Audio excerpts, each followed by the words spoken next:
وعلى عباده الذين اصطفى خصوصا على افضلهم وخاتم النبيين محمد الامين وعلى اله واصحابه اجمعين. اعوذ بالله من الشیطان الرجیم. بسم اللہ الرحمن الرحیم.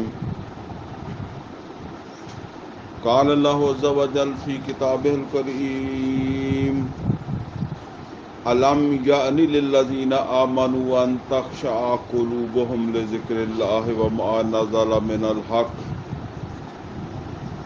ولا يكونوا كالذین اوتوا الکتاب من قبل فطال علیہم الامد فقست قلوبهم وکثیر منهم فاسقون. اعلموا ان اللہ یحیی الارض بعد موتها قد بینا لکم الآیات لعلکم تعقلون. ان المصدقین والمصدقات واقرضوا اللہ قرضا حسنا یضاعف لهم ولهم اجر کریم. والذین آمنوا باللہ ورسلہ اولئک هم الصدیقون والشہداء عند ربہم لهم اجرهم ونورهم والذین کفروا وکذبوا بآیاتنا اولئک اصحاب الجحیم. صدق اللہ العلی العظیم. رب اشرح لی صدری ویسر لی امری واحلل عقدۃ من لسانی یفقهوا قولی. اللہم ارنا الحق حقا وارزقنا اتباعہ وارنا الباطل باطلا وارزقنا اجتنابہ. آمین یا رب العالمین. عزیز دوستو، اس وقت میں نے سورہ الحدید کی آیات 16 سے لے کر 19 تک یعنی 4 آیتیں جو ہیں ان کی تلاوت کی. یہ وہ 4 آیتیں جو انشاءاللہ آج ہم جو ہے وہ سمجھنے کی کوشش کریں گے. اور آج ان آیات کے حوالے سے جو ہمارا موضوع بنتا ہے وہ بھی سمجھ لیں. قرآن کی تحریک کے باوجود بے اثر مسلمان، یعنی جن پر قرآن بھی اثر نہیں کرتا، بے اثر مسلمانوں کے لیے یا ان کو آمادہ عمل کرنے کے لیے اللہ تعالیٰ کی طرف سے ترہیب و ترغیب. ترہیب کہتے ہیں ترغیب کے مقابلے میں. ترغیب تو آپ سمجھتے ہیں نا کہ کسی کو رغبت دلانا. مثال کے طور پر آپ کا بچہ ہے، وہ اسکول نہیں جا رہا، آپ اسے کہتے ہیں کہ پڑھے ہوگے تو نوکری مل جائے گی، اچھی زندگی بن جائے گی، اور اس طرح کی باتیں کر کے کوئی لالچ بھی دے دیتا ہے. یہ 100-50 روپے بھی دے دینے کہ چل ہے اسے کوئی شے کھا لے. یہ تو کہتے ترغیب. اور ترہیب جو ہے وہ ہے کہ اگے لگ چھتر ہاتھ پھاڑ کے کہندے کہ اگے چل. یہ ہے ترہیب. تو اللہ تعالیٰ کی طرف سے ان آیات میں وہ مسلمان جو ہے نا، وہ جن پر قرآن بھی جو ہے وہ اثر چھوڑ دے، تو ان کو ایک رستہ اللہ نے بتایا ہے ترغیب کے انداز. وہ رستہ ہے ترغیب کے انداز. البتہ ترہیب پہلے ہے، ترغیب بعد میں ہے. یہاں یہ دونوں چیزیں. اچھا جی، یہ بہت اہم ٹاپک ہے. ویسے میں ایسے نہیں کہتا، آپ یقین کریں کہ میں مجھے خود ہی ہر ٹاپک اس طرح لگتا ہے کہ یہ شاید سب سے زیادہ یہ امپورٹنٹ ہے. لیکن جب میں اس کا درس دینے لگا ہوں تو مجھے ایسا لگا کہ یہ بہت اہم ٹاپک ہے. تو آپ بھی اس کے اوپر جو ہے وہ اس طرح انشاءاللہ توجہ کریں گے تو بات سمجھ آئے گی. اچھا، اب یہ سمجھ لیں کہ چونکہ یہ 16 نمبر سے 19 نمبر تک آیات میں نے پڑھی ہیں، تو اس سے پہلے ہم نے جو 15 آیتیں پڑھی ہیں ان کے اندر جو ہے وہ کیا وجہ ہے. ظاہر ہے ان باتوں کا تو پہلے جو ہے وہ حق ہے نا. مطلب یہ جو 15 آیتوں میں جو کچھ کہا گیا ہے ان کا اثر ہی نہیں تمہارے اوپر ہوا. بات تو یہ ہے نا کہ قرآن نے اثر ہی نہیں کیا، اب بھی ویسے کہ ویسے ہو. تو لہٰذا اس کو سمجھنا تھوڑا سا جو ہے نا وہ اب پوری ڈیٹیل کے ساتھ تو ہم نہیں سمجھ سکیں گے، لیکن چونکہ آپ نے سنے ہوئے ہیں وہ سارے پچھلے تینوں درود، تو اشارتاً جب میں بات کروں گا تو سمجھ جائیں گے آپ۔ پہلی 6 آیتیں جو ہے نا، 3 درسوں میں ہم نے وہ 15 آیتیں پڑھی ہیں۔ پہلے درس کے اندر 6 آیتیں، دوسرے کے اندر 5 آیتیں، اور تیسرے کے اندر 4 پڑھی تھیں، اور آج بھی ہم 4 ہی پڑھ رہے ہیں۔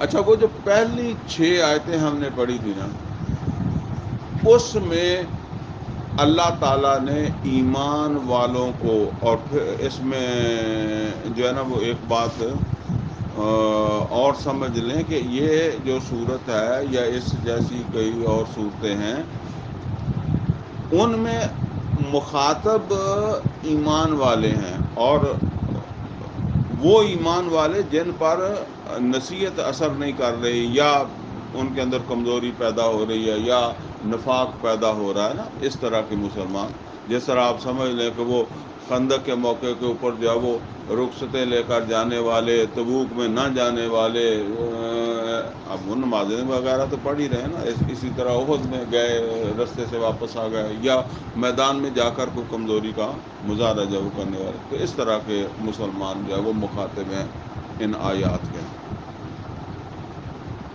اب اس میں سب سے پہلی چیز جو ان 6 آیات میں، یا اہم ترین وہاں موضوع یہی تھا ان 6 آیات کا، اللہ کی پہچان، اللہ کی معرفت، یا اللہ کا تعارف۔ اللہ نے اپنی پہچان کروائی تھی، اور اشاروں میں سمجھ لیں کہ میں نے بتایا تھا کہ پہچان کی اہمیت کیا ہوتی ہے۔ پہچان کے نتیجے میں ہم کسی چیز کے ساتھ یا کسی شخصیت کے ساتھ جو ہے نا وہ پھر اسی کے اعتبار سے ہم ڈیلنگ کرتے ہیں، ٹھیک ہے نا۔ میں نے ایک مثال بھی دی تھی کہ ہیرا ایک پتھر ہوتا ہے، لیکن باوجود اس کے کہ ہم کہتے ہیں کہ ہیرا بڑی کوئی قیمتی چیز ہے، اگر وہ ہمیں کہیں کسی جگہ پڑا ہوا نظر آ جائے، پتھر ہوتا ہے نا، تو پتھروں کی ڈھیری پڑی ہے، اس میں ایک ہیرا بھی پڑا ہوا تھا، اس کی ہمارے لیے کیا ویلیو ہے؟ کوئی ویلیو نہیں، کیونکہ ہم تو اسے پہچان ہی نہیں رہے۔ ہمارے لیے اس کی ویلیو پتھر کی ہی ہے، جیسے باقی وہ پتھر ہیں ویسے وہ بھی ایک پتھر ہے۔ ہاں، جب ہمیں شناخت ہو جائے گی کہ یہ ہیرا ہے، اب اس کے ساتھ ہمارا رویہ دوسرا ہو جائے گا۔ اسی طرح کسی انسان کے ساتھ ہے، اسی طرح اللہ کے ساتھ ہے۔ اگر اللہ تعالیٰ کی پہچان صحیح نہیں ہوئی، تعارف صحیح نہیں ہوا، تو اس کا نتیجہ کیا ہے؟ معرفت رب جو ہے وہ صحیح معنوں میں حاصل نہیں ہوئی، تو پھر جس طرح کی ہم نے سمجھی ہے، یا جیسی کچھ ہمارا ہماری وہ سمجھ یا وہ تعارف ہے، اسی کے اعتبار سے اللہ کے ساتھ بھی ہماری ڈیلنگ ہوگی۔ قرآن کریم میں یہ بات اللہ تعالیٰ جو ہے وہ بہت سارے مقامات کے اوپر بیان فرماتا ہے کہ انسانوں کے اندر یہ المیہ ہے، ما قدر اللہ حق قدرے، یہ اللہ کی قدر نہیں سمجھے۔ وہ جیسے ہمارے ہاں کہتے ہیں کہ تم ساڈا کی مول پایا، یعنی اللہ کو نہیں پہچانے تو نتیجہ پھر یہی ہے کہ اللہ کو جو انہوں نے سمجھا بس اس کے مطابق اللہ کے ساتھ وہ انہوں نے معاملہ کر لیا۔ اچھا جی، اب اس کا مطلب یہ ہے کہ میری اس وقت کی گفتگو کو جو میں نے کر لی، اس کا مطلب یہ ہے کہ ہمارا رویہ صحیح تب ہوگا جب ہمیں پہچان بھی صحیح ہو جائے گی۔ اب ایک سوال یہ بنتا ہے کہ اللہ ٹکرے گا کس سے، ملے گا کہاں تاکہ پہچان کر لیں؟ تو یہ سمجھ لیں جی، ایک پہچان تو یہ ہے جو مل کر ہوتی ہے، ٹھیک ہے نا، لیکن پہچان کے کئی سارے پہلو اس کے علاوہ ہیں جو مل کر نہیں ہوتے، وہ آپ کو ذرا گہرائی میں جائیں گے تو پھر پہچان ہوگی۔ بعض اوقات ایسا ہوتا ہے مجلس میں ایک بندہ آ کے جو ہے وہ بیٹھ گیا ہے، آپ سمجھیں یہ درس ہو رہا ہے، ساری سیٹیں اور ہو گئی ہیں، ایک بندہ درس سننے کے لیے آ گیا، اب وہ کھڑا ہو کے دیکھتا ہے جگہ، تو کوئی بندہ اسے کرسی بھی آفر نہیں کرتا، اور وہ یہاں کھڑا ہو گیا، تھوڑا بہت کسی نے کرسی آفر کیا، سنگا پر میں کھڑا ہی سن لوں گا۔ اچھا، تو سارے مطمئن ہیں، درس کی طرح متوجہ ہیں۔ ابھی ایک اور آدمی جو ہے وہ پیچھے سے آیا، وہ اس آدمی کو جانتا ہے کیونکہ یہ بیٹھے ہوئے تو جانتے نہیں تھے۔ اس نے کہا جج صاحب آپ کھڑے ہیں، میں کرسی لاتا ہوں۔ وہ گیا کرسی لینے کے لیے، ادھر یہ کھڑے ہو گئے جی آپ ادھر بیٹھے ہیں، وہ کھڑے ہو گئے ادھر بیٹھے ہیں، وہ کھڑے ہو گئے ادھر بیٹھے ہیں، آپ ادھر بیٹھے ہیں۔ وہ پہلے کھڑا ہوا نظر نہیں آیا تھا یا پہلے پہچانا نہیں تھا؟ بندہ تو پہچان ہی لیا تھا۔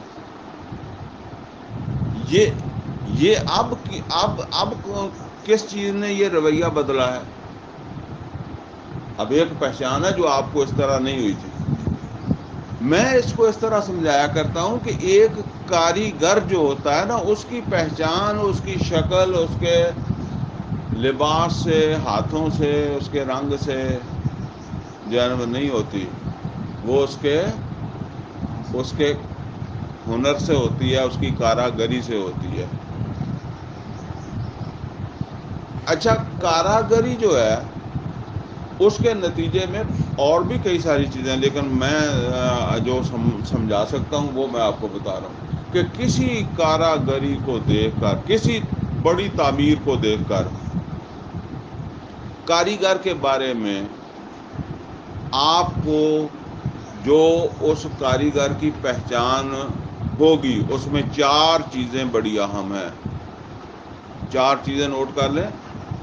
کاراگری کے ذریعے سے کاریگر کو پہچاننے سے 4 چیزیں آپ کو کاریگر کی پتہ چل جاتی ہیں، یعنی 4 پہلوؤں سے کاریگر کو آپ نے پہچان لیا۔ نمبر 1، اس کا علم کتنا تھا۔ ہاں، یہ ایک بات سمجھ لیں، یہ پہچان اسی کو ہوگی جو اس کام کو سمجھتا ہے یا جس نے اس کے بارے میں کوئی علم رکھتا ہے۔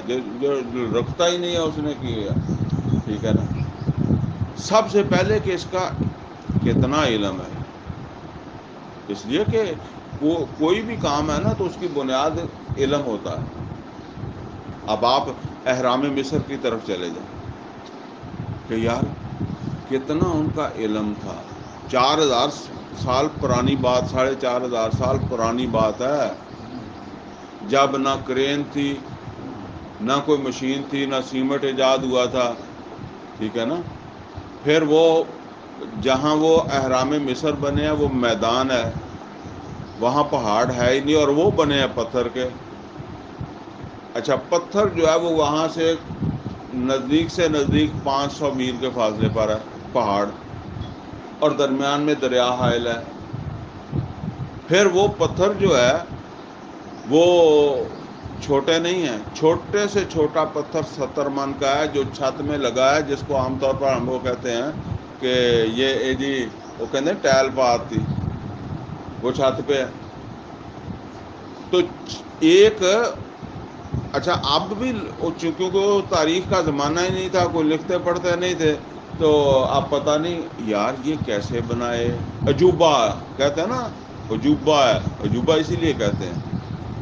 اچھا، ہوں بندے تو سامنے ہی نہیں ہیں جنہوں نے بنایا، نہ ان کے فوٹو، نہ ان کی شکلیں۔ اچھا، کتنا ان کا علم تھا۔ پھر علم کے بعد عمل ہے، تخلیق، اس کو وجود میں لانا۔ تو یہ کتنی ان کی صلاحیت تھی، یہ بھی کس نے کون چیز بتا رہی ہے؟ وہ کاراگری، وہ احرام بتا رہے ہیں۔ اچھا، پھر ان کی قدرت جو ہے وہ کتنی تھی۔ قدرت کسے کہتے ہیں؟ مطلب یہ ہے کہ اب 70 من تو چھوٹے سے پتھر ہے، اور وہ ہزاروں من پتھر کس طرح یار لے گئے وہ، بغیر کرینوں کا کوئی زمانہ ہی نہیں ہے، ٹھیک ہے۔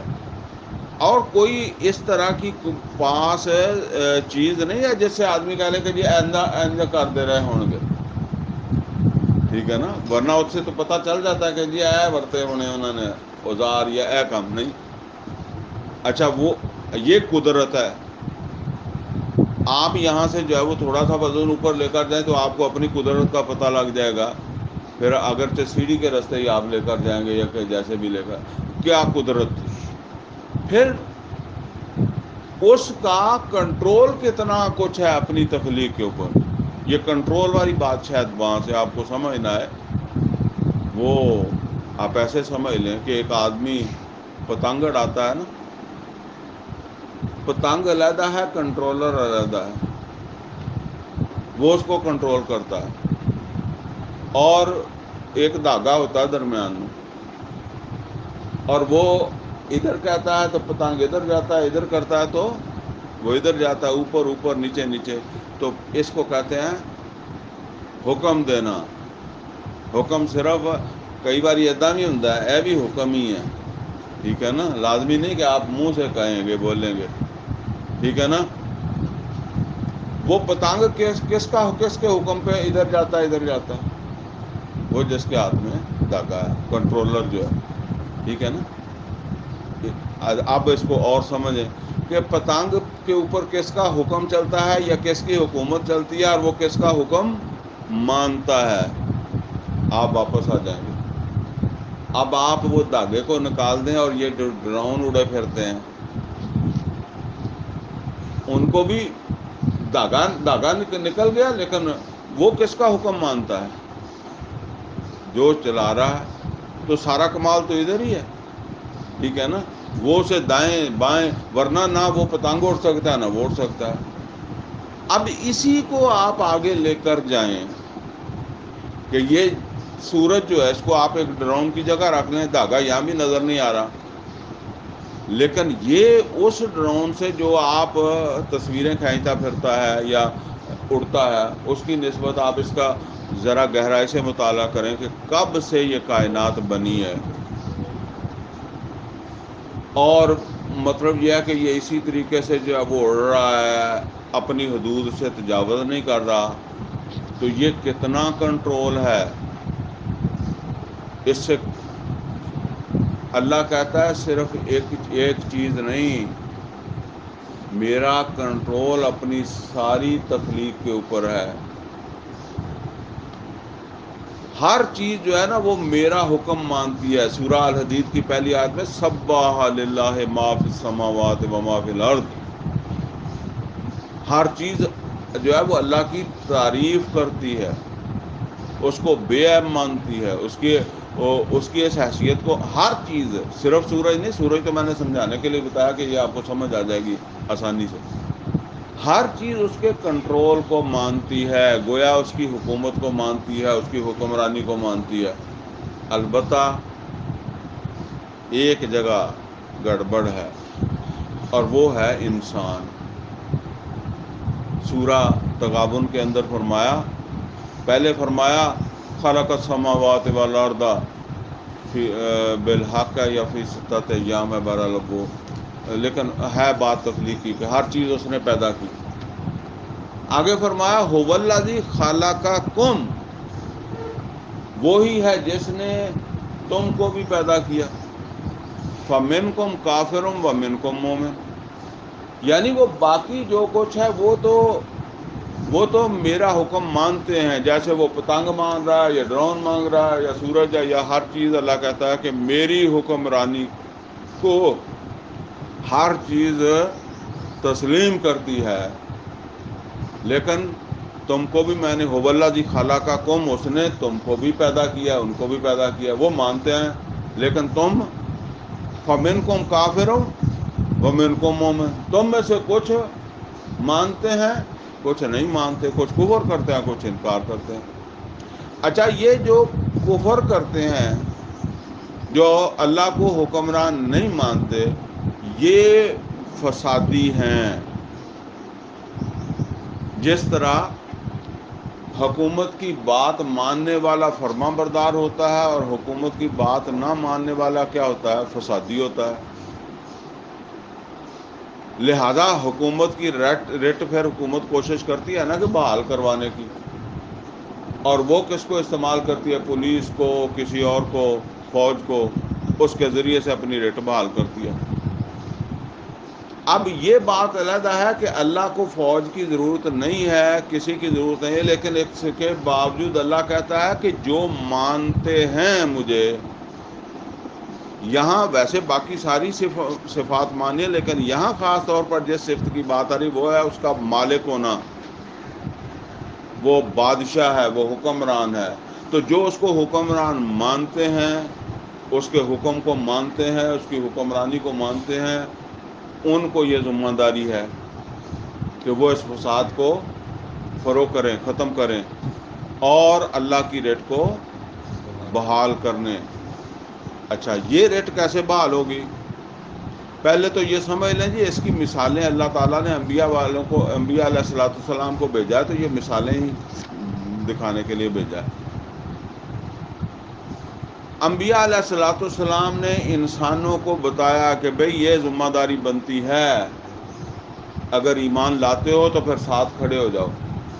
ساتھ کھڑے ہونے کا مطلب کیا ہے؟ اللہ کی بات کا یقین کرو، اور رسول کی بات کا یقین کرو، اور اپنا جان مال، اپنی صلاحیتیں، اپنے وسائل اللہ کی ریٹ کو بحال کرنے کے لیے پیش کرو، لگاؤ۔ نوٹ کر لیں، جس پیغمبر کو ایسے لوگ ملے اس کو دنیا میں کامیابی بھی ہو گئی، جس کو نہیں ملے اس کو کامیابی نہیں ہوئی۔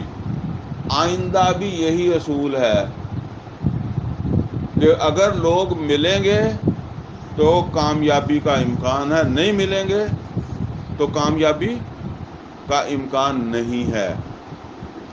لیکن آخرت کے اندر جو بات ہے نا، وہ یہ نہیں ہے کہ کامیابی ہوئی تھی یا کامیابی نہیں ہوئی تھی۔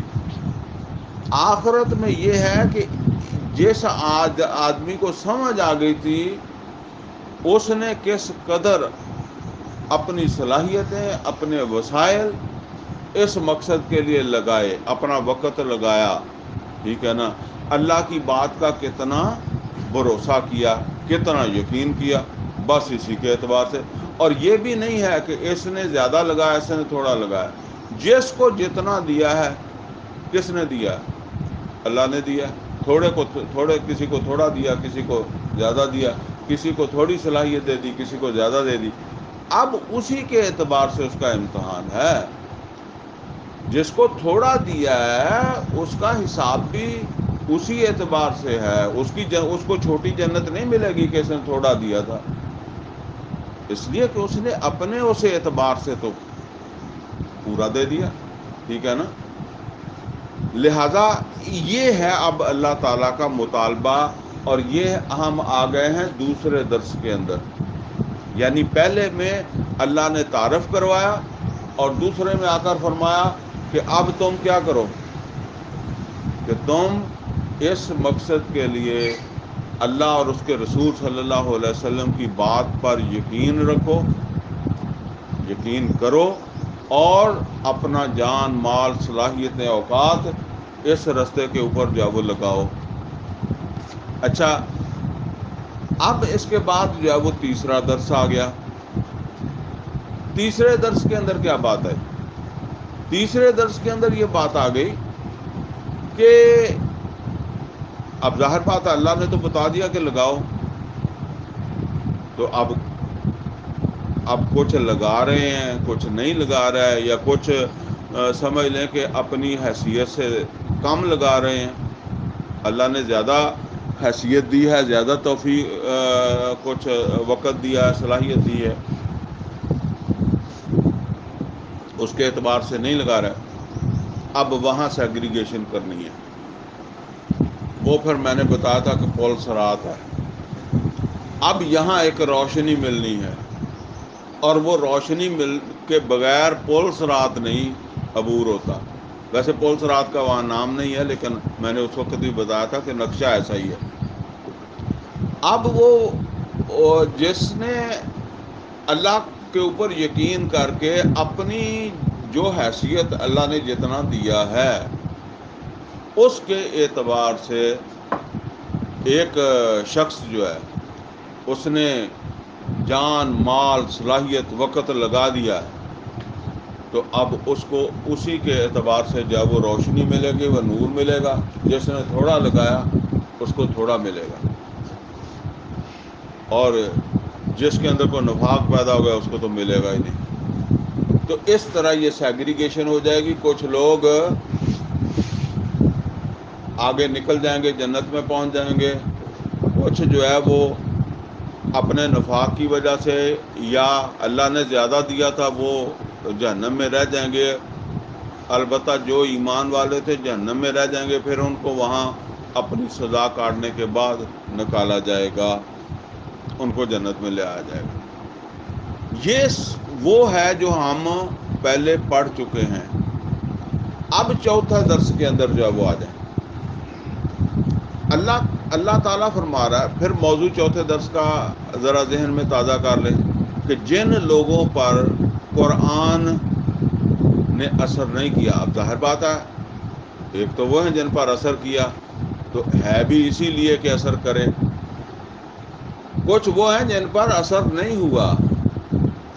تو اب وہ جن کے اوپر قرآن نے اثر نہیں کیا اور ان کے اندر تحریک پیدا نہیں ہوئی کہ وہ اپنا جان، مال، صلاحیتیں، وقت اللہ تعالیٰ کے خلاف یہ جو بغاوت ہے، یہ جو فساد فی الارض ہے، اس کو جو ہے وہ فروغ کرنے کے لیے جو ہے وہ ابھی بھی لگانے کے لیے تیار نہیں ہے، تو گویا وہ ہیں بے اثر. ان کے لیے پھر اللہ تعالیٰ نے مزید ترہیب و ترغیب جو ہے نا وہ بیان کی ہے. یعنی وہ دو چیزیں، ڈراوا اور ترغیب کہتے ہیں ذرا پیار سے. لیکن پہلے جو ہے نا وہ ترغیب آ رہی ہے، ترغیب بعد میں ہے. لہذا اس کو سمجھ لیں، پہلے وہ جوتے والی بات آ رہی ہے. فرمایا الم یان للذین آمنوا ان تخشع قلوبہم لذکر اللہ. الم یان للذین آمنوا ان تخشع قلوبہم لذکر اللہ وما نزل من الحق. اللہ تعالیٰ فرما رہا ہے کیا ایمان والوں پر ابھی وہ وقت نہیں آیا کہ ان کے دل جو ہے ان کے اندر وہ ڈر جائیں، خشیت پیدا ہو جائے اللہ تعالیٰ کے اس ذکر سے. اور جو کچھ اللہ تعالیٰ فرماتا ہے کہ ہم نے حق نازل کیا ہے، یعنی یہ جو حق نازل کیا ہے، چلیں باقی قرآن، حالانکہ اس وقت تو باقی سارا قرآن حق ہی ہے، اس سے پہلے کافی سارا قرآن، کیونکہ یہ سورہ صلح حدیبیہ وغیرہ کے زمانے میں یہ سورہ نازل ہو رہی ہے نا. تو اچھا اگر اس کو آپ چھوڑ بھی دیں تو یہ 15 آیتوں میں بہت کچھ بیان کر دیا. فرمایا کیا کیا ایمان والوں پر ابھی وہ وقت نہیں آیا کہ ان کے دلوں کے اندر خشیت پیدا ہو جاتی اللہ کے ذکر کی وجہ سے، یا یہ جو ہم نے حق نازل کیا ہے. اب یہ کون سے ایمان ہے پہلے جن کے اندر جو ہے وہ خشیت پیدا نہیں ہوئی؟ تو اللہ کہہ رہا ہے مطلب وہ جن جو آمادہ عمل نہیں ہوئے، وہ پچھلی 15 آیتوں میں جو مضامین آئے ہیں ان کو پڑھ کر بھی یا سن کر بھی، یہ سننا ہماری طرح نہیں ہے، وہاں پڑھنے سے مراد سمجھنا ہی تھا، ٹھیک ہے نا. تو اس کے باوجود اب ان کی صلاحیتیں اور ان کے وسائل، ان کی ترجیح کوئی اور ہے. اللہ تعالیٰ کا دین نہیں ہے، یا اللہ تعالیٰ کی بادشاہی جو ہے اس کے خلاف جو بغاوت ہے اس کا خاتمہ نہیں ہے، یا اللہ کی رٹ جو ہے اس کی بحالی ان کی ترجیح کے اندر جو ہے وہ نہیں ہے.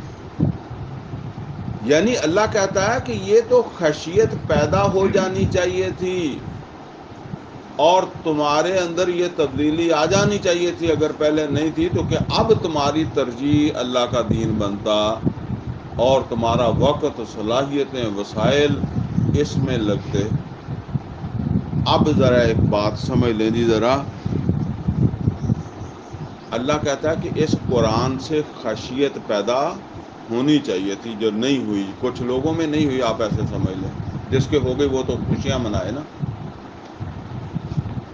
اب قرآن کے اندر دوسرے دو مقامات میں آپ کو یہاں سنا رہا ہوں، جن میں پتہ چلتا ہے کہ قرآن کس طرح انسان پر اثر کرتا ہے۔ سورہ انفال کی آیت نمبر 2 ہے، اس میں اللہ تعالیٰ فرما رہا ہے انما المؤمنون الذین اذا ذکر اللہ وجلت قلوبہم، مومن تو بس وہ ہیں، جب ہم ایسے کہتے ہیں بس وہ ہیں تو اس کا مطلب باقی نہیں ہے، ان کی بات ہو رہی ہے۔ انما المؤمنون الذین اذا ذکر اللہ، جس کے سامنے جب اللہ کا ذکر ہو، وجلت قلوبہم، تو ان کے دل دہل جائیں، ڈر جائیں، خشیت ان کے اندر پیدا ہو جائے، وجلت قلوبہم، وَإِذَا تُلِيَتْ عَلَيْهِمْ آیَاتُهُ زَادَتْهُمْ ایمانا، اور جب ان کے سامنے اللہ تعالیٰ کی آیات پڑھی جائیں تو ان آیات کا اثر کیا ہو، زادتہم ایمانا، ان کا ایمان اور زیادہ ہو جائے۔ اس کا مطلب زیادہ ایمان کرنے والی کون سی چیز ہے؟ قرآن ہے۔ زادتہم ایمان، اچھا کتنا زیادہ ہو جائے؟ وَعَلَىٰ رَبِّهِمْ يَتَوَكَّلُونَ، پہلے وہ اللہ پر توکل نہیں کر رہے تھے، اب وہ اللہ پر توکل کرنے لگ جائیں گے۔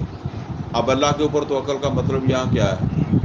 مطلب یہ ہے کہ پہلے اللہ کے لیے وقت نہیں نکالتے تھے، صلاحیتیں اور جگہ لگتی تھی، اللہ کے راستے پہ نہیں لگتی تھی، وسائل اور جگہ لگتے تھے، اللہ کے راستے کے اوپر نہیں لگتے تھے۔ کیوں نہیں لگتے تھے؟ یہ نوٹ کر لیں، ہمارے سب کے ساتھ یہی ہے۔ کبھی آپ نوٹ کر لیں کہ دنیا کو کتنی ہم ترجیح دیتے ہیں۔ دیکھیں آپ کے اگر بچے ہیں نا، تو وہ بچے صبح سکول پڑھنے جاتے ہیں، تو ہر بچے کو آپ جو ہے وہ کوئی 150 روپے دیتے ہوں گے، اگر نہیں دیندے پھر تو تسی میرے طرح دے کنجوس ہے۔ لیکن آج کل یہ ٹرینڈ بن گیا ہے، اگر ساڈے ورگے بڈھے نہیں بھی دیندے نا، تو آ جڑے منڈے ہیں انہوں نے پوچھ کے دیکھو، آصف بھائی ورگے، یہ 50 100 دے کے توڑ دے کر بچے، ساڈے تو ماپیاں نے بھی نہیں دیتا تو اسی بھی نہیں دیتا سی، ٹھیک ہے۔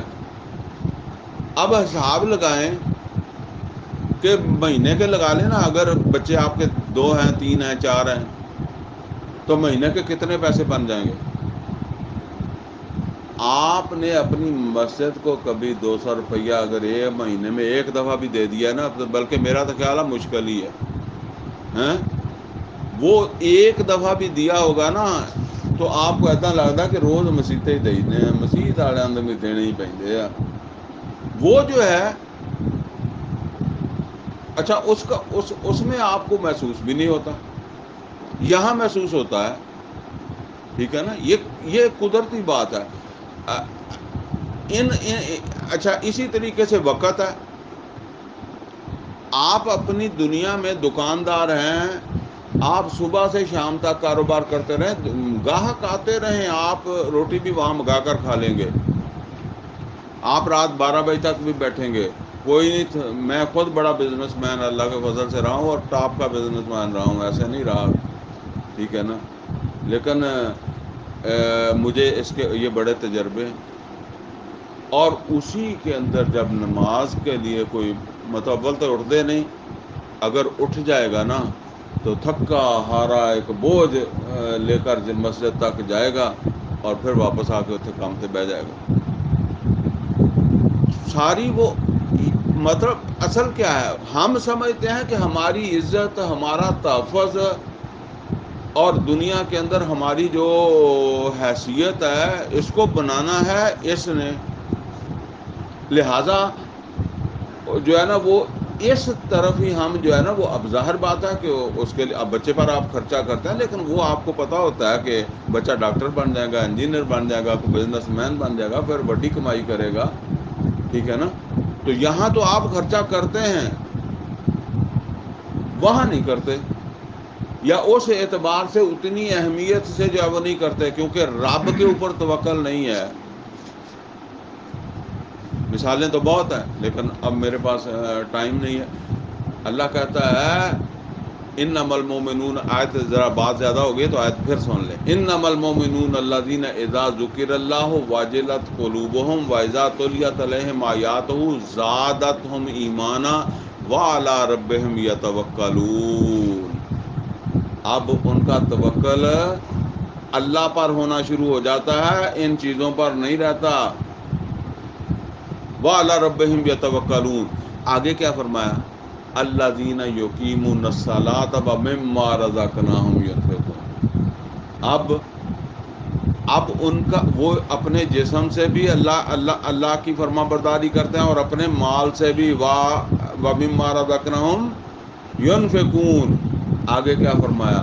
اولئک ھم المؤمنون حقا۔ اولئک ھم یہ حسر ہے اولئک، اولئک ھم المؤمنون حقا، یہی حقیقی مومن ہیں جن میں قرآن نے یہ تحریک پیدا کر دی کہ اللہ کا توکل ان کے اندر جب وہ پیدا ہو گیا، اب ان کا جان مال وقت صلاحیتیں جو ہے وہ ترجیح ان کی کیا ہے؟ باقی دنیا بھی تو ساتھ لے کر چلنی، لیکن ترجیح کیا ہے؟ وہ ہے، ٹھیک ہے۔ اور اگر یہ حق ان کو کہا اولئک ھم المؤمنون حقا، تو اس کا مطلب یہ ہے کہ سارے حقی مومن نہیں ہیں، ٹھیک ہے نا۔ یہ ہیں جو ہم کہتے ہیں کہ ایمان حقیقی، وہ کیا ہے؟ اشہد اللہ الہ الا اللہ تو سب نے پڑھا ہوا ہے۔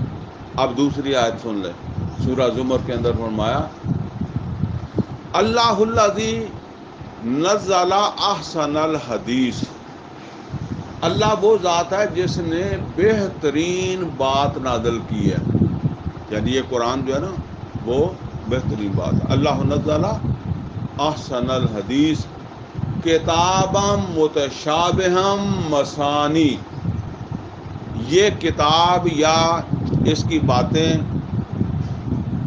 یا اس کے احکام ملتے جلتے متشابہ کہتے ہیں، تشابہ لگ گیا، وہ بعض بات جو ہے نا وہ مولوی پڑھتے پڑھتے دوسری جگہ پڑھنے لگ جاتا ہے، کہتے ہیں تشابہ لگ گیا۔ اللہ کہتا ہے کہ اس میں متشابہ ہیں، کتابا متشابہا مثانی، مثانی دہرائی ہوئی، ایک بات دو دفعہ تین دفعہ بھی آ گئی، تو فرمایا کہ یہ ایک ایسی کتاب ہے جو متشابہ بھی ہے اور جس میں باتوں کو دہرایا بھی گیا ہے۔ اگلی بات اب توجہ کی طرف آئیں، فرمایا تقشعر منہ الجلود الذین یخشون ربہم، یخشون کیا ہے؟ تقشعر منہ الجلود الذین یخشون ربہم، کھالیں جلود، جلد کی جمع جلود ہے نا، تقشعر جلود الذین یخشون ربہم، کھالیں جو ہیں ان کے اوپر جو ہے وہ جیسے کہ ہمارے وہ کہتے ہیں نا کہ رونگٹے کھڑے ہو جانا، ان کی کھالیں جو ہے نا ان کے اوپر، اب مجھے اس کا کوئی اردو میں اس طرح سمجھ نہیں آتی، لیکن پنجابی میں کہتے ہیں لوں کنڈے کھڑے ہو جانا، ان کے اس قرآن کی وجہ سے ان کی یہ حالت ہو جاتی ہے، تقشعر جلود الذین یخشون ربہم، اور وہ اپنے رب سے ڈرنے لگ جاتے ہیں۔ یہ کس چیز نے یہ تبدیلی پیدا کی؟ قرآن نے، اور جس کو احسن الکتاب کا تقشعر منہ الجلود الذین یخشون ربہم ثم تلین جلودہم وقلوبہم، ثم تلین جلودہم وقلوبہم، پھر ان کی کھالیں نرم پڑنا شروع ہوتی ہیں اور دل قرآن کی طرف مائل ہونا شروع ہو جاتا ہے۔ ثم تلین جلودہم وقلوبہم الی ذکر اللہ، اللہ کے مائل ہو جاتے ہیں۔ یعنی قرآن کا یہ اللہ تعالیٰ فرما رہا ہے کہ یہ ایسا محرک ہے کہ یہ تحریک دے کر مائل کرتا ہے عمل کی طرف۔ اب مسئلہ یہ ہے کہ جس پر یہ قرآن بھی اثر نہیں کر رہا، اس کا کیا حال ہے؟ اس کا حال تو ابھی آگے آنا ہی ہے نا۔ اب یہ سمجھ لیں ایسا بھی ہو جاتا ہے. اللہ کہتا ہے، اس کو کہتا ہے کساوت قلبی، دل نرم ہونے کی بجائے. یعنی اللہ تو کہتا ہے کہ دل نرم ہو جاتے ہیں. ثم تلین جلودہم وقلوبہم، ان کی کھالیں نرم ہوتی ہیں، دل نرم ہوتے ہیں، مائل ہوتے ہیں قرآن کی طرف. ہیں تو جیسا نرم نہ ہوئے ادا دا ادا ہی رہے، تو اس کا مطلب یہ ہے کہ وہ پھر سخت ہو گیا. بلکہ اللہ تو کہتا پہلے نالوں بھی سخت ہو گیا. بیڈ کنڈکٹر ایک چیز ہے. حیرت نہیں آپ کو اس بات کے اوپر ہوتی کہ بھئی اللہ کہتا ہے یہ اس نے یہ کرنا تھا اور اس نے وہ کیا ہی نہیں. یہ ایسے سمجھ لیں آپ کے پاس کوئی زہر کی بوتل ہے، کوئی ضرورت آپ کو تھی، لیکن آپ کو جس سے لے کر آیا اس نے کہا یار یہ کسی نے زبان تے بھی لایا نا تو مر جائے گا، ایویں نہ رکھ دیں کتے جا کے احتیاط. تسی احتیاط کرتے کرتے کسی جگہ تے رکھ دیتی، میں چکدا بھول گئے. میں آیا ایتھے بیٹھک ویلی سی، میں آ ویکھیا بوتل میں لگا شربت آ، میں چک کے پی لئی. کو گھنٹے کے بعد جو ہے وہ صادق صاحب آئے، انہوں نے بوتل خالی دیکھی ہے تو پیروں زمین نکل گئی. انہوں نے کیا کہ یار یہ کون لے گیا یا یہ کی کدھر گئی. میں کہا میں پی لی. ہسدے ہسدے نے میں کہا میں پی لی. کدوں کو پیتی؟ مینو تو گھنٹہ ہو گیا. انہیں کہا تو 5 منٹ بعد مرنا سگا، تو چنگا بھلا پھردا. ہوں یعنی یہ الٹ نہیں ہو گیا؟ یعنی قرآن نے نرم کرنا سگا، زہر نے مارنا سگا، وہ الٹ ہو گیا کام.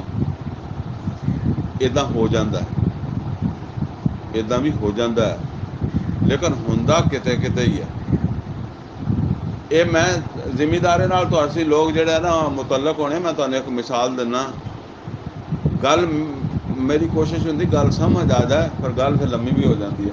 اے فصلوں کے اتنے پیسٹیسائڈ وغیرہ تھی کرتے نا سپرے مارن واسطے، کافی تعداد مر جاندیاں صحیح دوائی نال. میں غلط نہیں، صحیح دوائی تھی کی نا کافی، لیکن 100% نہیں مرد، کچھ بچ جاندیاں. اور یہ فلسفہ جہا نا کسی پیسٹیسائڈ والے کو پوچھے جو تمہیں نہیں پتا، جیڑی بچ جاندی ہے نا سروائیو کر جاندی ہے. یعنی وہ دوائی دے وچوں سروائیو کر گئی ہے. ہوں وہ رزسٹ کرنے کی صلاحیت پیدا ہو جاتی. ہوں دوبارہ وہ اس دوائی نہ نہیں مرتی، بلکہ وہ اثر وہ اگوں نسل چ بھی جاتا ہے، وہ انڈے بچیاں چ بھی جاتا ہے. اور وہ بھی جدو جمدا ہے نا وہ بھی اسی واسطے پھر پیسٹیسائڈ والوں دوائی بدلنی پی.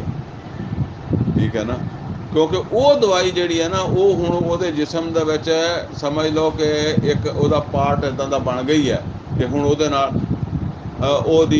وہ حالانکہ اس سنڈی دی یا شکل بھی بدل جائے گی، کچھ بھی ہو جائے گا، پھر وہ اگوں نسل بھی پواں ادا کی جمن لگ پے، لیکن یہ بندیاں نال ہوندا ہے. اللہ کہندا ہے میں اگے تمہیں یہ گل سمجھانا، اور بڑی اہم گل ہے، اس واسطے توجہ کی بڑی ضرورت ہے. اللہ کہندا ہے بھی جنہاں تے ہجے تک اثر نہیں ہویا وہی لوگ مخاطب ہے نا. تو فرمایا کہ ہونا تو یہ چاہیے سگا کہ ایک خشیت پیدا ہوندی، یہ تو پیدا ہی نہیں ہوئی بعض لوگوں دے وچ یا جنہاں وچ نہیں پیدا ہوئی. فرمایا الم یانی للذین آمنوا ان تخشع قلوبہم لذکر اللہ وما نزل من الحق.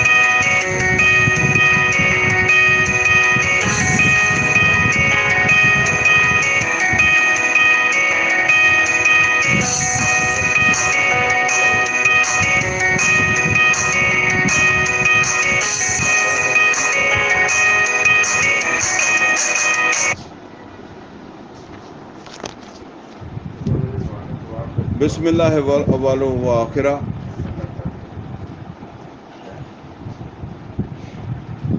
بسم اللہ اول و آخرہ. فرمایا الم یان للذین آمنوا ان تخشع قلوبهم لذکر اللہ وما نزل من الحق ولا یکونوا کالذین اوتوا الکتاب من قبل، ان لوگوں کی طرح نہ ہو جانا، یا بلکہ اس طرح ہوا اللہ تعالیٰ فرما رہے ہیں ولا یکونوا کالذین اوتوا الکتاب من قبل، کہیں یہ لوگ جن کے اوپر جو ہے وہ قرآن نے اثر نہیں کیا، یہ ان لوگوں کی طرح نہ ہو جائیں جن کو ان سے پہلے جو ہے وہ کتاب دی گئی تھی۔ فطال علیہم الامد، اور پھر جب ایک عرصہ گزرا، فقست قلوبہم، تو ان کے دل سخت ہو گئے۔ یعنی اللہ تعالیٰ فرما رہا ہے کہ کہیں یہ لوگ جن کے اوپر جو ہے وہ جن کے دل جو ہے وہ قرآن کی طرف مائل نہیں ہو رہا ہے، ان کے دلوں کے اندر نرمی پیدا نہیں ہو رہی یا مادہ عمل نہیں ہو رہا ہے، تو یہ کہیں ان لوگوں جیسا حادثہ ان کے ساتھ نہ ہو جائے جو جن کو ان سے پہلے جو ہے وہ کتاب دی گئی تھی، اور ایک وقت جو ہے وہ گزرا تو ان کے دل جو ہے وہ سخت ہونے شروع ہو گئے۔ مطلب کیا ہے کہ قرآن نے وہ اثر، قرآن نہیں، وہ جو تورات تھی یا جو بھی تھی ان کا جو کلام تھا اس نے اثر چھوڑ دیا، اور نتیجہ کیا ہوا؟ فقست قلوبہم، یعنی یہ مطلب اللہ کہتا ہے کہیں یہ جن کو ابھی تک یہ ایسے سمجھ لیں جیسے وہ آدمی کہتا ہے نا کہ یار میں نہیں دوائی دیتی ہے، یہ اس دوائی نے تو اثر کرنا سی، نہیں ہویا کتے دی موت تو نہیں آئی ہوئی، تو پھر کتے موت ہی نہ آئی ہوئے جڑا اتوں تک گل پہنچ گئی۔ اللہ کہتا ہے کہ جن پر قرآن نے اثر نہیں کیا تو کہیں ایسا نہ ہو کہ یہ ان لوگوں کی طرح نہ ہو جائیں جن میں ایسے لوگ پیدا ہو گئے تھے جن پر ان کے پر اللہ کے کلام کا اثر بند ہو گیا تھا۔ فقست قلوبہم وَكَثِيرٌ مِّنْهُمْ فَاسِقُونَ، اور ان میں سے بہت سارے جو ہے نا وہ فاسق ہو کر مرے، وہ جنت میں جانے والے نہیں بنے، مومن نہیں، فاسق ہو کر جو ہے وہ مرے۔ تو کہیں یہ بھی اس طرف نہ جا رہے ہوں، یعنی جن پر یہ قرآن اثر نہیں کر رہا، ان کے اندر تحریک نہیں پیدا کر رہا، تو کہیں فکر والی بات ہے کہ یہ بھی اس طرف نہ جا رہے ہوں کہ ان کا انجام بھی، یعنی موت ان کی بھی فاسقوں والی موت ہی جو ہے وہ آئے۔ اب یہ جو کساوت قلبی ہے نا، اس کو ذرا سمجھ لیں، اس کا سورہ بقرہ کے اندر بھی ایک آیت آئی ہے اور بڑی اہم آیت ہے، اس وجہ سے اس کو میں سناتا ہوں آپ کو۔ وہاں فرمایا ثم قست قلوبہم، پھر ان کے دل سخت ہو گئے، فہی کالحجارہ، ثم قست قلوبکم من بعد ذالک، پھر اس کے بعد ان کے دل جو ہے وہ سخت ہو گئے۔ آگے فرمایا فہی کالحجارہ، وہ ایسے ہو گئے جیسے پتھر، فہی کالحجارہ۔ آگے فرمایا او اشد قسوا، بلکہ پتھروں سے بھی زیادہ سخت۔ آگے فرمایا ان من الحجارات لما یتفجر منہ الانہار، بے شک پتھروں میں تو وہ بھی ہیں، پہاڑ ہوتے ہیں نا، پتھر ہی پتھر ہے، تو ان میں سے نہریں، یہ دریا وہاں سے نکلتے ہیں، ان میں سے تو دریا نہریں بھی نکلتی ہیں۔ وَإِنَّ مِنَ الْحِجَارَةِ لَمَا يَتَفَجَّرُ مِنْهُ الْأَنْهَارُ وَإِنَّ مِنْهَا لَيَشَّقَّقُ فَيَخْرُجُ مِنْهُ الْمَاءُ، بے شک پتھروں میں ایسے پتھر بھی ہوتے ہیں جو شق ہوں تو باہر سے سخت ہے، اندر سے پانی بھی نکل آتا ہے۔ پھر فرمایا وَإِنَّ مِنْهَا لَيَهْبِطُ مِنْ خَشْيَةِ اللَّهِ، جو اللہ تعالیٰ کی خشیت سے گر پڑتا ہے، پھٹ جاتا ہے۔ وہ دیکھو اللہ تعالیٰ فرماتا ہے نا کہ موسیٰ علیہ السلام جب طور کے اوپر پہاڑ کے اوپر گئے تو انہوں نے کہا میں اللہ تجھے دیکھنا چاہتا ہوں، تو اللہ نے کہا کہ اس پہاڑ کی طرف دیکھو، اس کے اوپر اللہ نے اپنی تجلی ڈالی، تو کیا ہوا؟ وہ دب گیا، پھٹ گیا، خرہ موسیٰ صاعقہ۔ اور اللہ کہتا ہے کہ جو میری اس تجلی کا اثر ہے، وہی اثر جو ہے نا اس قرآن کا ہے. لو انزلنا ھذا القرآن علی جبل لرأیتہ خاشعا متصدعا من خشیۃ اللہ. یعنی اگر اللہ کہتا ہے کہ ہم اس کو پہاڑ پر ڈال دیتے، نازل کر دیتے، وہ دب جاتا، پھٹ جاتا اللہ کی خشیت سے. تو اب مسئلہ یہ ہے کہ ایک وہ بندہ ہے جو اشہد لا الہ الا اللہ و اشہد ان محمد عبدہ و رسولہ کہہ رہا تھا، اس میں تو خشیت پیدا نہیں ہو رہی، پہاڑ میں ہو رہی ہے. یہ پہاڑوں سے بھی سخت ہو گئے. ٹھیک ہے نا. اللہ فرماتا ہے کہ کہیں ایسا نہ ہو کہ اگر یہ قرآن یا یہ آیتیں جو 15 آیتیں سن لی ہیں، اس کے بعد بھی تمہارا جان مال جو ہے وہ لگانے کے لیے دل نہیں کرتا، تمہاری ترجیح وہی دنیا ہے، نہیں مان رہی، تو کہیں ایسا تو نہیں ہے کہ جو ان کے ساتھ ہوا کساوت قلبی والا معاملہ اور وہی تمہارے ساتھ ہونے والا ہو اور موت تمہاری فاسق کی ہونے والی ہو. اب یہ تو تھی جسے میں نے کہا ترہیب. اب آ رہی ہے ترغیب. ٹھیک ہے نا. اس لیے کہ یہ دونوں ضروری ہوتی ہیں. کیونکہ اگر یہ بات ہو جائے کہ جی بس اب تو سخت ہو گئے، تو پھر اگو گالی مک جاندی ہے، اور پھر انتظار کرو موت کا، کیونکہ ہوں یہ تو سخت تو سیدھے نہیں ہونے. لیکن انسان کا معاملہ کچھ اور ہے. آپ دیکھیں اپنے بچے کو، آپ جو ہے نا وہ کہتے ہیں کہ بھئی پڑھ لا، محنت کر لو، کوئی نوکری مل جائے گی، کوئی مقام پا جاؤ گے. وہ غفلت کرتا ہے، آوارہ پھرتا رہتا ہے، نہیں پڑھائی کرتا. اب جاہل رہ گیا، اور وہ جب آپ کو عمر ہوئی اس کی 25-30 سال، اب اس کو خیال آ گیا، تو اب صبح شام اگے پیچھے یار میں پڑھ لیتا. ابا جی آپ مجھے جوتے مار کے بھیج دیتے ہیں، ادوں پہ جوتے چنگے نہیں لگتے. تو اب باپ کیا کہے گا؟ یا تو کہا کہ تو گیا کھڈے چ پونکدا پھر، یا پھر اس کو کہے کہ کوئی گل نہیں بیٹا، ہوں وہ جڑا ہو گیا انہوں آپ کہڑا موڑ لیا ہونا ہے. ہوں اگے نو دیکھ، کوئی ہنر سکھ لا، کوئی کم کر لا، کوئی ہوں اگے دیکھ.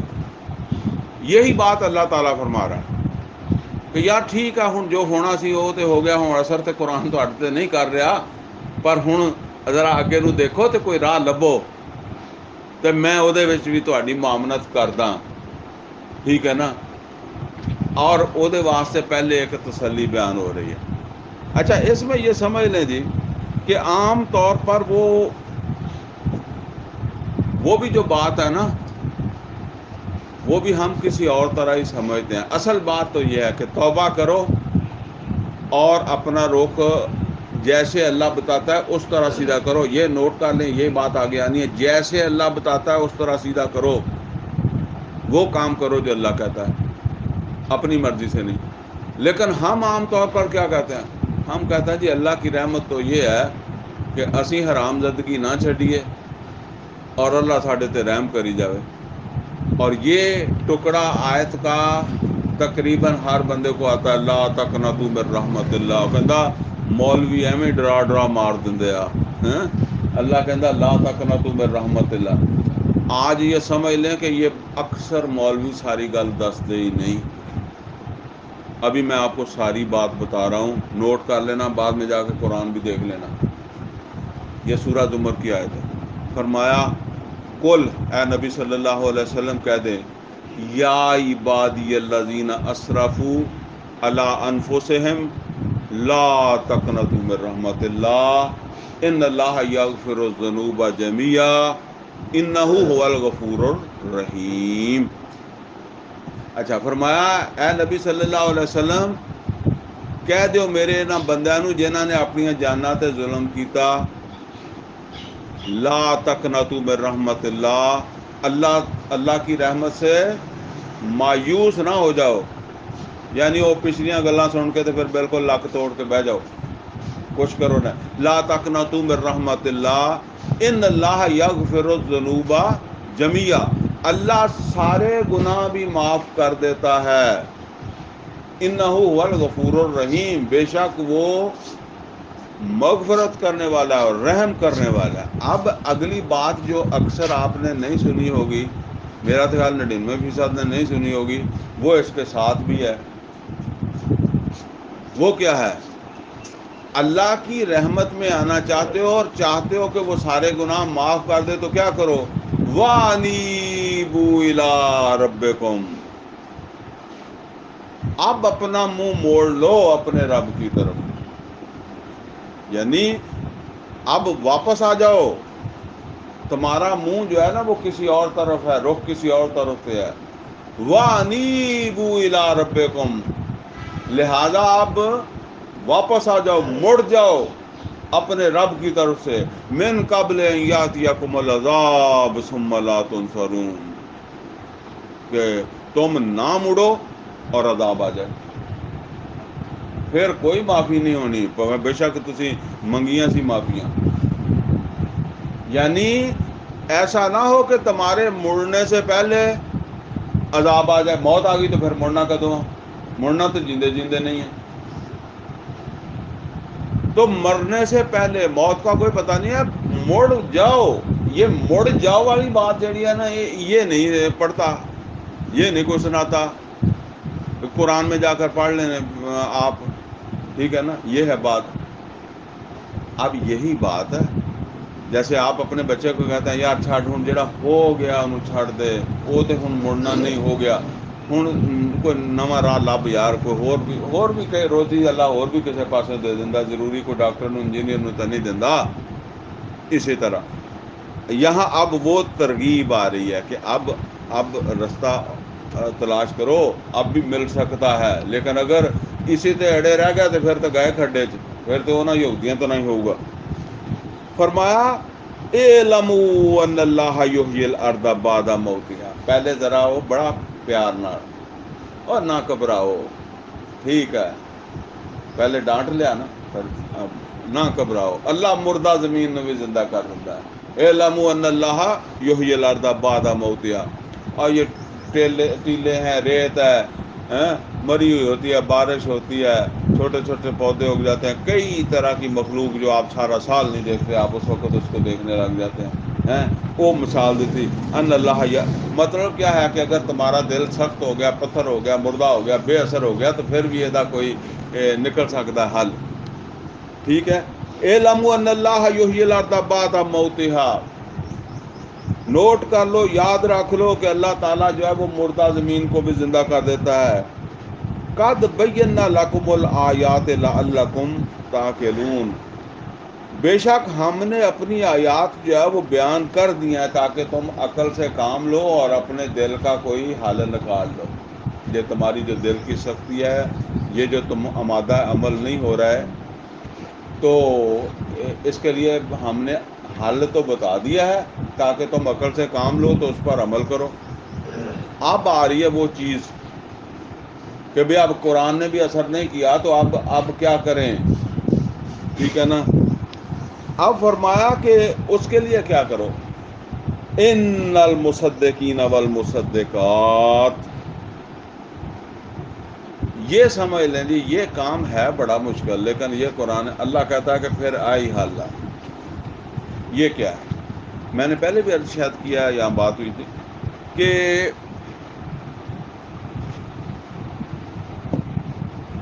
اصل مسئلہ کیا ہے، ہمارا دل لگا ہوا ہے دنیا میں، دنیا کی وجہ سے ہم اس طرف جانے کے لیے تیار نہیں ہیں، توبہ بھی اسی وجہ سے ہم کرنے کے لیے تیار نہیں ہیں، ٹھیک ہے نا۔ بہت سارے میرے بھائی جو ہے نا ان کو یہ ڈر ہے کہ اگر صحیح توبہ کر لے تو ساڈی تو روٹی کٹ جائے گی، جہاں دکان دے اتنے بیٹھ کے ملاوٹ کردا، ہوں ایک دودھ چ پانی پا کے بیچتا، وہ کہندا یار توبہ کر لواں، یہ جیڑی یہ کہندا، تو پھر کھانا کتوں آ میں؟ جہاں رشوت لینا وہ کی سوچتا، وہ کہندا یار رشوت بند کر دواں تے یہ والی توبہ کر لواں، پھر میں کدھر جانا۔ اور جہاں کوئی جہاں بھی کوئی ٹھگی ہے، کوئی اگا پیچھا اچا نیواں، کوئی نہر کا پانی توڑ کے کھیتوں میں لاندا، کوئی کچھ کردا، وہ یہی سوچتا نا کہ بھائی یہ توبہ کر کے تو پھر آپ کدھر جانا۔ لہٰذا سانوں تو توبہ یہی چاہیے، سویرے کیتی تے شامی توڑی، اللہ کو معافی مانگتے رہے، اللہ ہی معاف کر دے۔ تو یہ بات اصل کے اندر جو ہے وہ اس وجہ سے ہے کہ ہمارا اللہ کے اوپر توکل نہیں ہے، وہ جو پیچھے ہم نے آج سورہ انفال کی پڑھی ہے، اور جو ہے نا وہ اس کو ہم حل سمجھتے ہیں کہ ہمارے دنیا کے مسائل ہیں. یا مجھے ایک بات یاد آ گئی ہے، چلیں وہ بھی میں آپ کو سنا دوں. ایک بڑا عالم دین تھا، ان کو ایک دوسرے عالم دین نے اس نے خط لکھا. اس نے خط لکھا کہ وہ عالم دین تنخواہ لینا سی نا، تو انہیں خط لکھا کہ میں جہی تنخواہ لینا نا یہ مینو نا اللہ تے توکل دے خلاف لگتی ہے، تے میرا دل کرتا کہ میں تنخواہ مدرسے یا جتھے بھی ہے نہ لواں، جس بھی کسی ادارے چاہ وہ بڑا بھی ادارے ہوگا، بڑا عالم دین.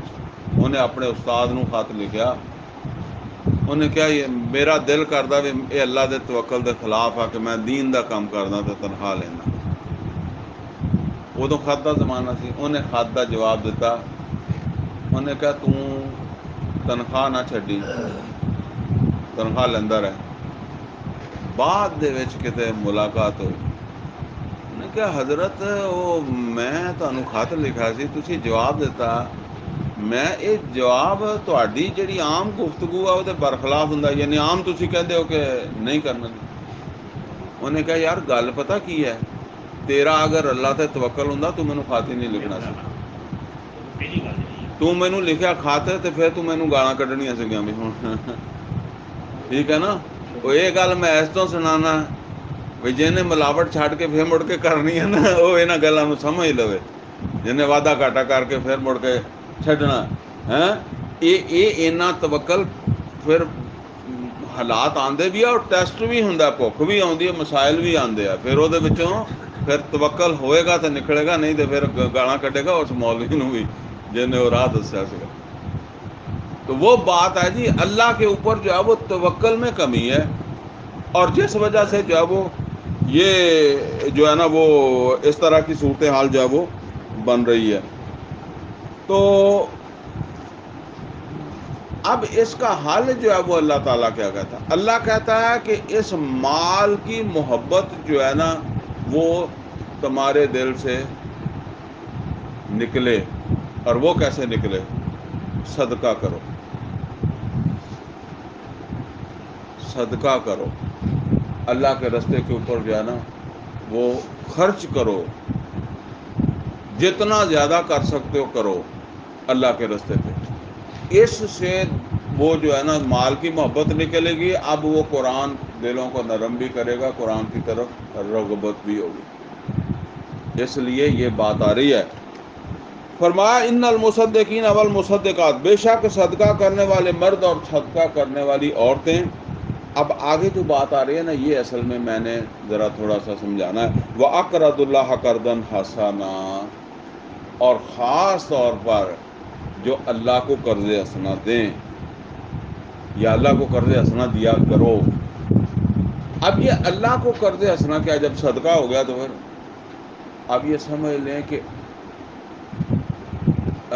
دو طرح کے صدقات ہیں. ایک وہ ہیں جو آپ نے زکوٰۃ دی ہے، وہ بھی صدقہ ہی ہے، لیکن وہ تو فرض آ ہی گئی ہے نا.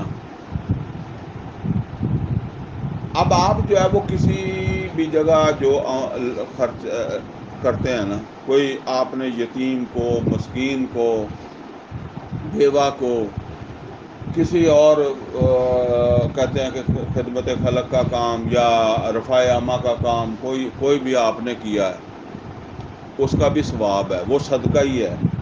ٹھیک ہے. لیکن ایک صدقہ وہ ہے جو آپ اللہ کے دین کی سربلندی کے لیے خرچ کرتے ہیں. ٹھیک ہے نا. اس کو اللہ تعالیٰ کہتا ہے کہ یہ میرے ذمہ قرضہ ہے. وہ دوسرے کو نہیں کہتا کہ وہ میرے ذمہ قرضہ ہے. اس کا مطلب یہ نہ سمجھ لینا وہ ثواب نہیں، ثواب ہوتا بھی بہت ہے. ہو سکتا ہے کوئی 70 گنا اللہ دے دے، 10 گنا دے دے، جتنا بھی دے دے. ٹھیک ہے نا. لیکن وہ صلاحیت، وہ وقت، وہ پیسہ، روپیہ پیسہ جو اللہ کے دین کی سربلندی کے لیے وہ موضوع پھر ذہن میں لے آئیں، اللہ تعالیٰ کی اس رٹ کو بحال کرنے کے لیے، فساد کو ختم کرنے کے لیے، وہ غلبہ دین کہہ لیں، اس کے لیے جو آپ نے لگایا نا، وہ اللہ تعالیٰ کہتا ہے کہ میرے ذمہ قرض ہو گیا ہے۔ اس کے بارے میں قرآن کریم میں فرمایا کہ کم از کم 700 گنا دوں گا۔ یہ جو اللہ کو قرضہ جو دیا ہے نا، یہ تو اللہ کہتا ہے کہ میں کم از کم 700 گنا واپس کروں گا، لیکن 700 گنا آخری نہیں ہے۔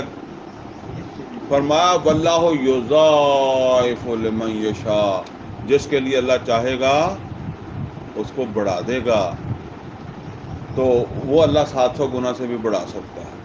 تو لہذا مطلب یہ ہے کہ عام طور پر صدقات بھی کرو، اور خاص طور پر اس کام کے اندر اپنا وقت، اپنی صلاحیتیں، اپنے وسائل جو ہے نا، وہ اپنی حیثیت کے مطابق جو ہے وہ خرچ کرو، لگاؤ۔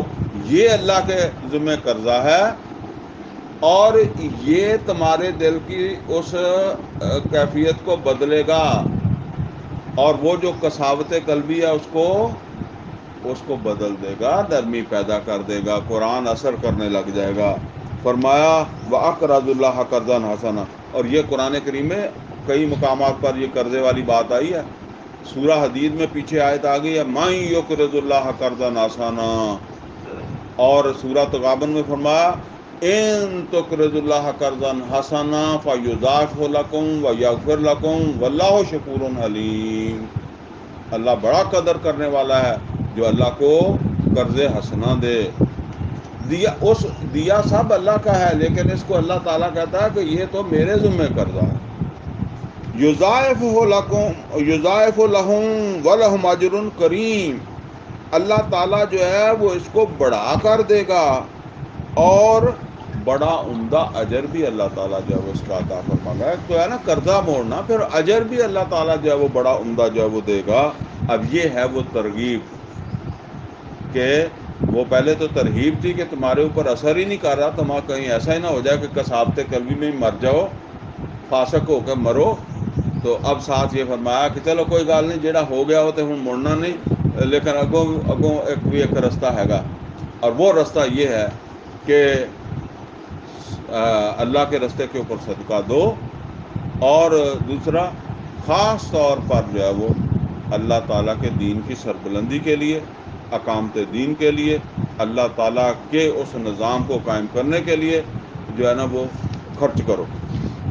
اب آگے فرمایا والذین آمنوا باللہ ورسولہ، اور وہ جو اللہ کے اوپر ایمان لائیں گے اور اس کے رسول کے اوپر ایمان لائیں گے۔ اصل میں یہاں کیا بات ہے، یہ پچھلے درسوں میں آ چکی ہے، ہمارے اسی صورت کے پچھلے درسوں میں، جو لوگ اللہ کی بات کا یقین کریں گے، مطلب یقین کر کے اب اپنی صلاحیتیں اور اپنے وسائل اس اللہ تعالیٰ کی بادشاہی کو بحال کرنے کے لیے، یا اللہ کی بادشاہی کے خلاف جو بغاوت ہے اس کو فروغ کرنے کے لیے خرچ کریں گے، اور رسول کے حکم کے اوپر جو ہے وہ اعتبار کریں گے، اولئک ھم الصدیقون والشہداء عند ربہم، یہی وہ لوگ ہیں جو اللہ تعالیٰ کے ہاں صدیق قرار پائیں گے، مقام صدق پر فائز ہوں گے، اور یہی وہ لوگ ہیں جن کو اللہ تعالیٰ بطور گواہ قبول کرے گا،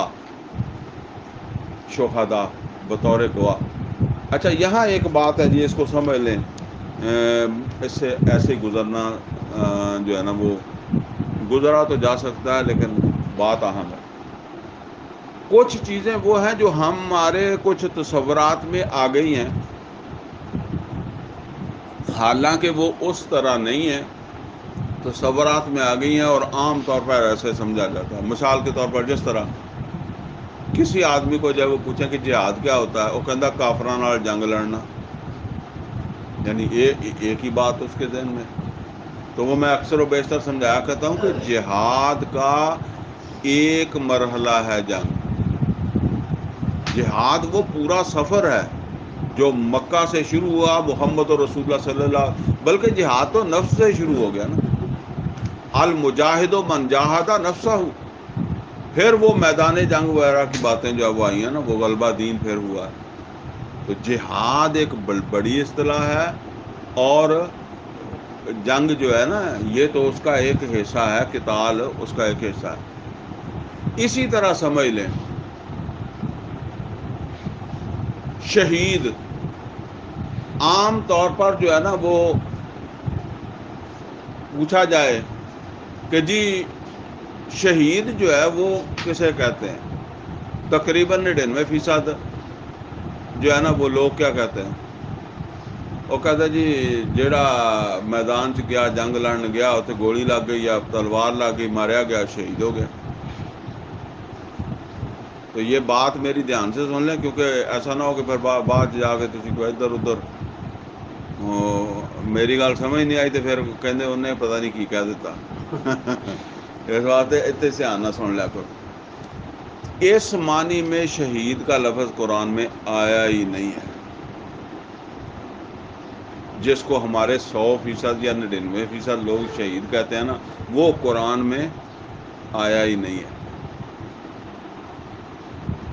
صرف ایک جگہ پر اگر کوئی مولوی چاہے کہ جی اتنے شہید واڑنا وا تو وڑ سکتا ہے، مطلب کہ کوئی گل ہوں نا جتنے کہندے ہیں کہ جی اے بھی ہو سکتی تو اے بھی ہو سکتی، وہ ہے سورہ آل عمران کی ایک جگہ، ادروائز پورے قرآن میں کسی جگہ شہید کا لفظ استعمال نہیں ہوا، یہاں تک کہ نبی صلی اللہ علیہ وسلم کے لیے بھی استعمال نہیں ہوا۔ فرمایا نبی صلی اللہ علیہ وسلم کے لیے جو استعمال ہوا میں بعد میں بتاؤں گا، میں وہ مرنے کے حوالے سے، وہ جب احد میں نبی صلی اللہ علیہ وسلم پر حملہ ہوا تھا نا، تو وہاں پھر وہ آیت نازل ہوئی، فرمایا وما محمد الا رسول قد خلت من قبلہ الرسل آفا ام ماتا او قتلا، کہ محمد صلی اللہ علیہ وسلم اللہ دے ایک رسول ہے، اگر آفا ام ماتا، اگر انہوں موت آ جاوے، او قتلا یا قتل ہو جان، ہوں اتنے قتلا کیا شہید کا لفظ نہیں آیا، یعنی رسول قتل ہوئے گا تو پھر اپنے اعتبار کا تو شہید ہی ہوئے گا نا، لیکن فرمایا او قتلا یا او قتل ہو جان، انقلبتم علی اعقابکم، تسی پیچھے مڑ جاؤ گے۔ اچھا پھر دیکھیں مسلمانوں کے لیے وَلَا تَقُولُوا لِمَن يُقْتَلُ فِي سَبِيلِ اللَّهِ اموات، جیڑے اللہ دے رستے چ قتل ہو جاندے ہیں، شہید ہو جاندے نہیں کیا؟ میری بات سمجھ آ رہی؟ وَلَا تَقُولُوا لِمَن يُقْتَلُ فِي سَبِيلِ اللَّهِ اموات بل احیاء وَلَٰكِن لَا تَشْعُرُونَ۔ اسی طرح جنگ آئی ہے تو جہاد نہیں کہا، فرمایا کُتِبَ عَلَيْكُمُ الْقِتَالُ، تواڈے واسطے جنگ فرض کر دیتی گئی ہے۔ ایک قتال جہاد کا ایک حصہ تو ہے، وہ ایک مرحلہ ہے۔ اچھا جی اس معنی چ شہید کا لفظ میں یہ نہیں کہہ رہا کہ یہ غلط ہے، لیکن یہ سمجھ لو بعض اوقات ہوں کس جیڑی اہم چیز ہے وہ دب جاندی ہے، وہ ادا ہی نکل جاندی ہے، تو کوئی ہلکی چیز جیڑی ہے نا انہوں اہمیت زیادہ حاصل ہو جاتی ہے، یہ پھر بیلنس نہیں رہتا، جدا کہنا نا، ہوں اسی کہنے ہاں بیٹا آپ دے بچے نو بھی کہہ لینا تو بھرا دے پتر نو بھی کہہ لینا، ٹھیک ہے نا، لیکن ہوں جے تسی بھرا دا بچہ تواڈے گھر آیا تو تسی تعارف کرواؤندے ہو تے تسی کہندے جی میرا ہی بیٹا، تو کوئی ایسا پوائنٹ آ جاتا جتنے تسی کہندے ہو کہ اے میرا بھتیجا ہے، ٹھیک ہے نا، یہ فرق وہ ہوندا ہے۔ قرآن کریم کے اندر جو شہید کا لفظ آیا ہے نا، وہ آیا ہے گواہی کے معنوں میں۔ سب سے پہلے گواہ کون ہے؟ محمد رسول اللہ صلی اللہ علیہ وسلم، شاہد، شاہد کہتے ہیں گواہ کو، اور وہ جو گواہی کوئی چیز ہی ہوتی ہے نا، کہتا جی میں جس خنجر نال ماریا ایک ہی ہے، یہ ہے ثبوت، ہوں وہ خنجر جہدے کول ہے یا جنہیں وجدا دیکھا ہے وہ شاہد ہے، یہ دو چیزاں علیحدہ ہو گئی نا، ایک وہ ثبوت وہ چیز ہے، یا اور دوسرا وہ بندہ ہے، یہ بندہ کی ہے شاہد، وہ چیز کی ہے وہ شہادہ، عربی چ انہوں شہادہ کہندے، اسی ثبوت کہنے ہیں۔ اچھا ہوں یہ